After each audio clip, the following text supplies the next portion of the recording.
Hello friends, आज हम topic discuss करें क्लास 9 से और जो चैप्टर लिया है वो है मोशन। चलिए इस चैप्टर का न्यूमेरिकल लेते हैं। अब हम अपने न्यूमेरिकल स्टार्ट करें उससे पहले आपको कुछ चीजें समझानी जरूरी है जो इन न्यूमेरिकल्स में आपको यूज करने पड़ेंगे। देखो ध्यान से, क्या आपने जैसे ही क्वेश्चन पढ़ा कि भाई आपने न्यूमेरिकल पढ़ा है और आपको उसमें ऐसा लगे, देखिए क्या कि व्हेन अ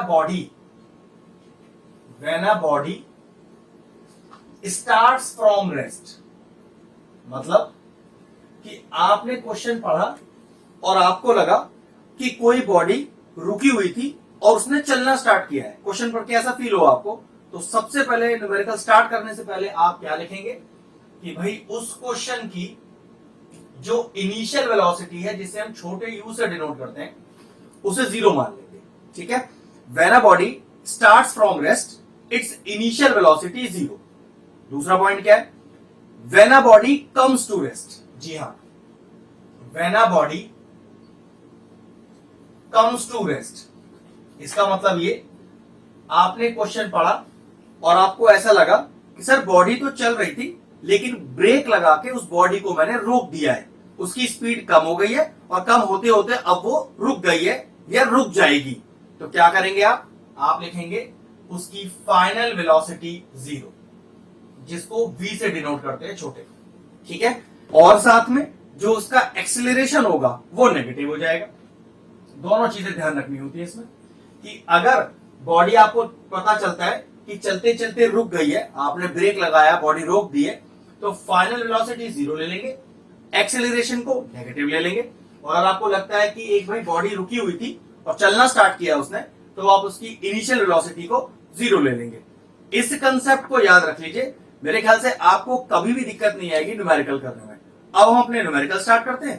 पहला क्वेश्चन मैं पढ़ता हूं अपनी बुक से और आपके क्वेश्चन स्क्रीन पर आ रहा होगा। क्वेश्चन कह रहा है कि a stone is thrown in a vertically upward direction with a velocity of 5 metre per second. वैसे मोशन चैप्टर में हम हाइट जैसी बात नहीं करते, लेकिन फिर भी मोशन चैप्टर में एक क्वेश्चन एनसीईआरटी के अंदर है ये जो मैं पढ़ रहा हूं इस समय, तो उसके लिए आपको छोटे से ट्रिक्स का याद रखना है। क्या देखिए कि व्हेन अ बॉडी, ध्यान सुनिएगा, when a body is thrown vertically upwards, when a body is thrown vertically upwards, अगर आपको ऐसा लगता है कि किसी बॉडी को नीचे से ऊपर की तरफ फेंका गया है, तो आप कहोगे कि उसका जो फाइनल वेलोसिटी है वो जीरो होता है। ये बात ध्यान रखने का है। वैसे इस क्वेश्चन को आप ग्रेविटेशन चैप्टर में जरूर करेंगे क्योंकि वहां पर हाइट से जुड़ी ही बात की जाती है। ठीक है, और अगर दूसरा कंडीशन है कि व्हेन अ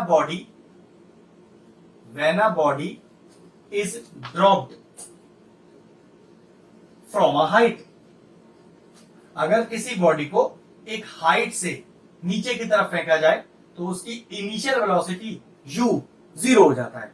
अगर इस बात को ध्यान रखेंगे तो इस क्वेश्चन को करने में बिल्कुल दिक्कत नहीं आएगी। फिर समझ लेते हैं कि अगर किसी बॉडी को ऊपर की तरफ फेंका गया है, किसी पत्थर को ऊपर की तरफ फेंका गया है, तो final velocity v equal to zero लेकर चलिएगा। और आपको ऐसा क्वेश्चन में पढ़ने पर पता चले कि किसी बॉडी को हाइट से ड्रॉप किया गया है, ऊपर से नीचे की तरफ छोड़ा गया है, तो उसका इनिशियल वेलोसिटी जीरो लेकर चले। अब क्वेश्चन को आगे बढ़ते हैं। अ stone is thrown in a vertically upward direction, तो क्वेश्चन पढ़कर पता चल रहा है कि बॉडी को नीचे से ऊपर की तरफ फेंका गया है, और मैंने क्या बताया था कि अगर बॉडी नीचे से ऊपर की तरफ फेंकी जाएगी तो उसका फाइनल वेलोसिटी v आप जीरो लेकर चलेंगे with a velocity of 5 metre per second. अब दो ही तो वेलोसिटी होती है, इनिशियल और फाइनल।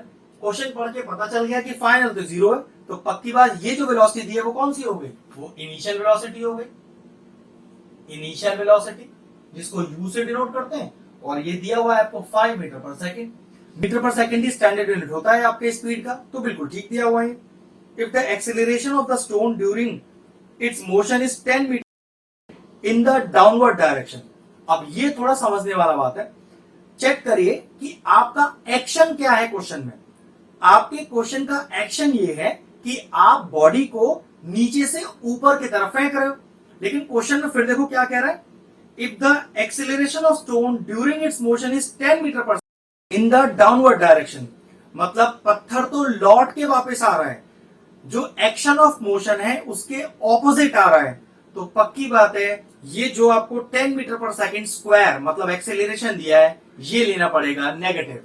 जी हाँ, तो एक्सेलरेशन हो गया आपका -10 मीटर पर सेकेंड स्क्वायर। फिर समझ लीजिए, अगर क्वेश्चन में आपने जो एक्शन किया है बॉडी उसके ऑपोजिट काम करेगी तो आपको वो चीज नेगेटिव लेनी पड़ेगी। हो सकता है यहां पर वेलोसिटी भी नेगेटिव हो सकती थी अगर क्वेश्चन में इस तरह से कुछ दिया होता, लेकिन उसने 10 मीटर पर सेकेंड स्क्वायर, ये तो एक्सेलरेशन का यूनिट होता है, उसे कह रहा है डाउनवर्ड डायरेक्शन में डिनोट कर रहा है वो। तो पक्का हो गया जो बॉडी है उसका रिएक्शन ऑपोजिट डायरेक्शन में है, क्योंकि आपने तो नीचे से ऊपर फेंका था, बॉडी नीचे आ रही है डाउनवर्ड डायरेक्शन में, तो ये जो ए है वो हो गया आपका नेगेटिव। अब कहता है कि what will be the height attend by the stone. यहां पर जो हाइट है वो मोशन चैप्टर के लिए एक्चुअल में दूरी है, डिस्टेंस। तो लिखता तो मैं हाइट ही हूं, लेकिन मैं डिनोट उसे एस से करूंगा, ठीक है, ध्यान रखिएगा। And how much time will it take to reach there, और मुझे समय भी निकालना है, तो हाइट और समय दोनों फाइंड करना है मुझे। इसके अंदर सारी इंफॉर्मेशन गिवन है। अब चेक करिए कौन सा फॉर्मूला अप्लाई कर सकते हैं। क्वेश्चन में दूरी तो मांगी गई है लेकिन समय नहीं दिया है, क्योंकि समय भी तो निकालना ही है। तो अगर दूरी मांगी जाए और समय ना दिया हो तो देखो दूरी के दो फॉर्मूले यूज कर सकते हैं हम। S is equal to UT plus half AT square, V square is equal to U square plus 2AS। दोनों में ही दूरी यूज हो रही है, लेकिन दिक्कत क्या है, यहां दूरी निकालने के लिए आपको समय पता होना जरूरी है, और जबकि यहां जो दूरी निकलेगी उसके लिए समय की कोई डिमांड नहीं है। जब क्वेश्चन में टाइम है ही नहीं तो फिर आप सेकंड फॉर्मूले को यूज ही नहीं कर सकते हो। सेकंड फॉर्मूला क्यों बोल रहा हूं, क्योंकि पहला फॉर्मूला क्या होता है, V is equal to U plus AT, इसलिए इसको सेकंड फॉर्मूला बोला जाता है, इसे थर्ड और इसे फर्स्ट।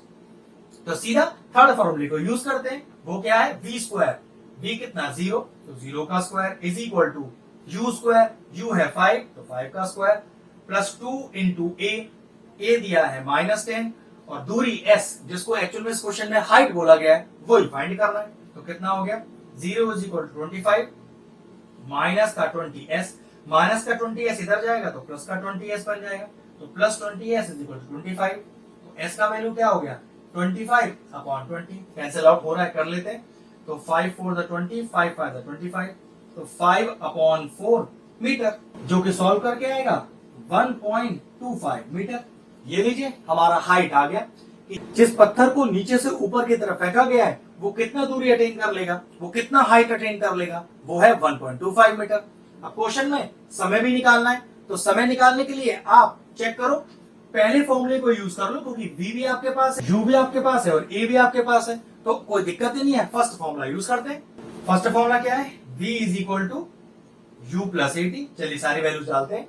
तो V है 0, U है 5, A है माइनस का 10 और T ये तो अपने को फाइंड करना है। तो ये कितना हो गया, 0 is equal to 5 plus minus minus 10T, minus का 10T इधर आएगा तो प्लस का 10T हो जाएगा इज इक्वल टू 5, और T का वैल्यू 5 अपॉन 10, जिसे आप क्या लिख सकते हैं 0.5, क्योंकि टाइम है तो स्टैंडर्ड यूनिट क्या हो गया, सेकंड हो गया। तो समय कितना आ गया, समय आ गया आपके पास 0.5 सेकंड्स। क्वेश्चन फिनिश हुआ, वीडियो फिनिश करते हैं।